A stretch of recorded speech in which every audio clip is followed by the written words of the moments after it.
Igitabo cy'Itangiriro ibice bitatu. Inzoka yoshya Eva. Inzoka yarushaga uburiganya inyamaswa zo mu ishyamba zose Uwiteka Imana yaremye. Ibaza uwo mugore iti, ni ukuri koko Imana yaravuze iti, ntimuzajye ku giti cyose cyo muri iyi ngobyi?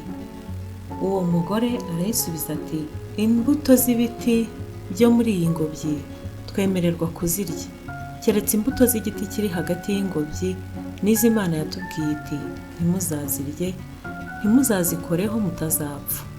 Iyo nzoka ibwira umugore iti, gupfa ntimuzapfa, kuko Imana izi yuko ku munsi mwaziriyeho amaso yanyu azahweza, mugahindurwa nk'Imana, mukamenya icyiza n'ikibi. Uwo mugore abonye yuko icyo giti gifite ibyo kurya byiza, kandi ko ari icy'igikundiro, kandi ko ari icyo kwifuriza kumenyesha umuntu ubwenge, asoroma ku mbuto zacyo arazirya, ahaho n'umugabo we wari kumwe nawe arazirya. Amaso yabo bombi arahweza, bamenya yuko bambaye ubusa, badoda ibibabi by'imitini biremeramo ibicocero. Bumva imirindi y'Uwiteka Imana igendagenda muri ya ngobyi mu mafu ya nimunsi. Wa mugabo n'umugore we bihisha hagati y'ibiti byo muri iyo ngobyi, amaso y'Uwiteka Imana. Uwiteka Imana ihamagara uwo mugabo, iramubaza iti, uri he? Arayisubiza ati, numvise imirindi yawe muri iyi ngobyi, ntinyishwa nuko nambaye ubusa ndihisha. Iramubaza iti, ninde wakubwiye ko wambaye ubusa? Wariye kuri cya giti nakubujije kuryaho? Uwo mugabo arayisubiza ati, umugore wampaye ngo tubane niwe wampaye ku mbuto z'icyo giti ndazirya. Uwiteka Imana ibaza uwo mugore iti, icyo wakoze icyo ni iki? Uwo mugore arayisubiza ati, inzoka yanshukashutse ndazirya. Uwiteka Imana ibwira iyo nzoka iti, kuko ukoze ibyo, uri ikivume kirengeje amatungo yose n'inyamaswa zo mu ishyamba zose. Uzajya ugenda ukurura inda, uzajya urya umukungugu iminsi yose y'ubugingo bwawe. Nzashyira urwango hagati yawe n'uyu mugore, no hagati y'urubyaro rwawe n'urwe. Ruzagukomeretsa umutwe, nawe uzarukomeretsa agatsinsino.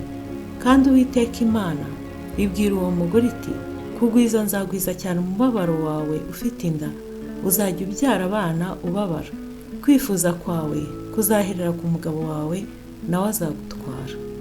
Na Adamu iramubwira iti, ubwo wumviye umugore wawe ukarya ku giti nakubujije kutazakiryaho, uzanihuta akakuvumwa. Iminsi yose yo kubaho kwawe uzarya urya ibibuvamo ugombye kubiruhira. Buzajya bukumereramo imikeri n'ibitovu, nawe uzajya urya imboga zo mu mirima. Gututubikana ko mu maso hawe niko kuzaguhesha umutsima, urinde ugeze ubwo uzasubira mu butaka, kuko arimo wakuwe. Uri umukungugu, mu mukungugu nimuzasubira.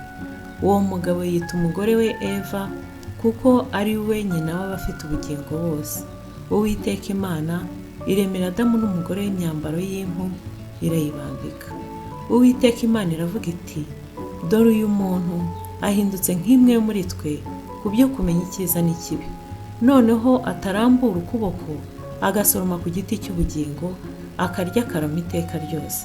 Nicyo cyatumye Uwiteka Imana imwirukana muri ya ngobyi ya Edeni, kugira ngo ahinge ubutaka yavuyemo. Nuko yirukana uwo muntu, kandi mu ruhande rw'iyo ngobyi yo muri Edeni rwerekeye iburasirazuba, ishyiraho abakerubi n'inkota yaka umuriro, izenguruka impande zose ngo ibuze inzira ijya muri cya giti cy'ubugingo.